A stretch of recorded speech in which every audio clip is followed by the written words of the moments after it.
यानंतर एक मोठी बातमी शिक्षण क्षेत्रातून आहे। राज्यात आता पहिलीपासून विद्यार्थ्यांना सैनिकी प्रशिक्षण देण्यात येणार आहे, अशी मोठी घोषणा शिक्षण मंत्री दादा भुसेंनी केली। मुलांमध्ये राष्ट्रभक्ती वाढावी यासाठी पहिलीपासून मुलांना सैनिकी प्रशिक्षण देणार अशी घोषणाच सकाळ इन युथ समिट मध्ये भुसेंनी केलेली आहे। पहिलीपासूनच सैनिकी प्रशिक्षणाचे प्राथमिक पातळीचे धडे माजी सैनिक, sports teacher, NCC scout guide हे सर्व शिक्षक त्या ठिकाणी हे धडे देतील अशी देखील माहिती त्यांनी दिलेली आहे।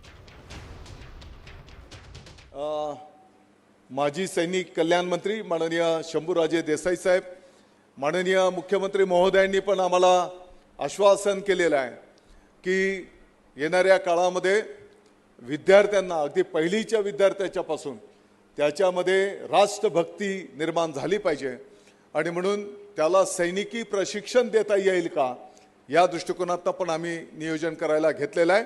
आणि पहिलीच्यापासून सैनिकी प्रशिक्षणाचे प्राथमिक पातळीवरचे धडे माजी सैनिक, आमचे sports teacher, NCC scout guide हे सर्व शिक्षक त्या ठिकाणी